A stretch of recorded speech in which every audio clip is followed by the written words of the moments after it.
7th புக்கில் இருக்குது முகலாய பேரரசு. அதில் அக்பர் பற்றி பார்க்க போகிறோம். 1556 வந்து ஹுமாயூன் வந்து இறந்துருப்பார். அதுக்கப்புறம் 14 வயது ஆனால் அது பையன் வந்து அக்பர் வந்து முடிச்சு விட்ருப்பார், அரசராக முடிச்சுட்ருப்பார். ஆனால் வந்து அவர் சிறுவனாக இருப்பதனால அவங்க ஆளுநர் யாருன்னா பைரம் கான் வந்து அக்பர் சார்பாக ஆட்சி பொறுப்பேற்றிருப்பார்.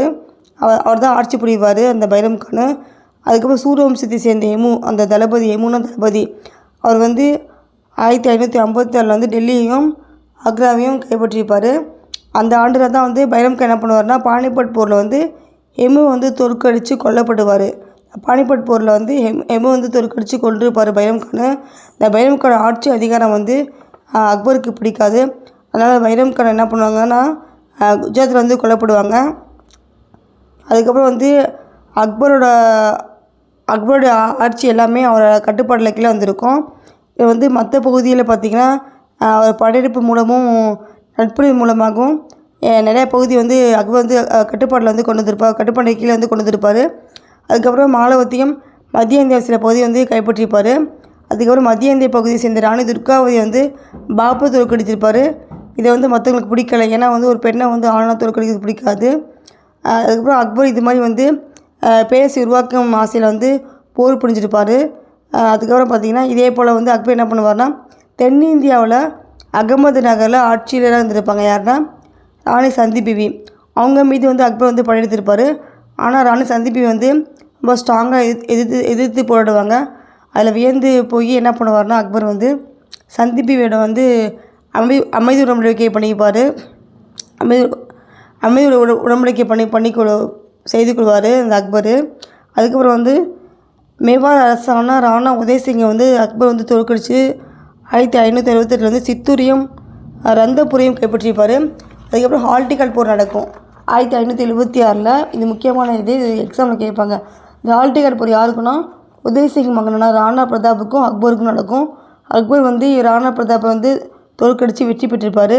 அதுக்கப்புறம் பார்த்திங்கன்னா குஜராத் வந்து அக்பர் வந்து கைப்பற்றியிருப்பார்.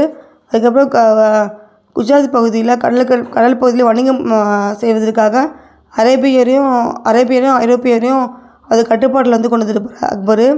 அதுக்கப்புறம் கிழக்கே வங்காளம், பீகார், ஒடிசா ஆகிய பகுதியை வந்து கைப்பற்றியிருப்பார். அதுக்கப்புறம் வந்து வடமேற்கு பகுதியில் மேற்கொண்ட இராணுவ நடவடிக்கை தான் முக்கியமான ஒரு படையெடுப்பு அக்பருக்கு. அதுக்கப்புறம் காண்டகர், காஷ்மீர், காபூல் ஆகிய பகுதியை வந்து அவரோட பேரரசில் வந்து இணைச்சிருப்பார். அதுக்கப்புறம் வந்து பீரார், காண்டேஷ் அந்த பகுதியை வந்து அவரோட பேரரசில் வந்து இணைச்சிருப்பார்.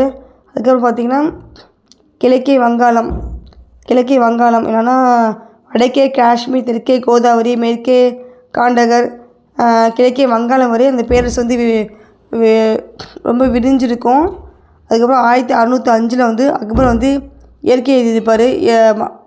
அதுக்கப்புறம் ஒரு ஆக்ராவுக்கு அருகே பார்த்திங்கன்னா சிக்கந்தாரில் வந்து அக்பரோட உடல் வந்து நல்லடக்கம் பண்ணியிருப்பாங்க. அதுக்காக பார்த்திங்கன்னா அக்பர் வந்து பார்த்திங்கன்னா ஜிஸ்யா வரி ரொம்ப முக்கியமானது.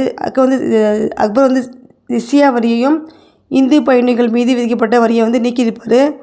முக்கியமான பாயிண்ட் இதெல்லாம். அதுக்கப்புறம் பார்த்திங்கன்னா ராஜபுத்திர உயர்குடி பெண்ணை வந்து திருமணம் பண்ணியிருப்பார் அக்பர். அதுக்கப்புறம் தன் மகன்களுக்கும் அதே மாதிரி ராஜபுத்திர பெண்ணை வந்து திருமணம் பண்ணி வச்சுருப்பார் அக்பர். அதுக்கப்புறம் வந்து அக்பர் வந்து பார்த்திங்கன்னா அனைத்து மதத்தையும் சமமாக ரொம்ப முக்கியமான பாயிண்ட்.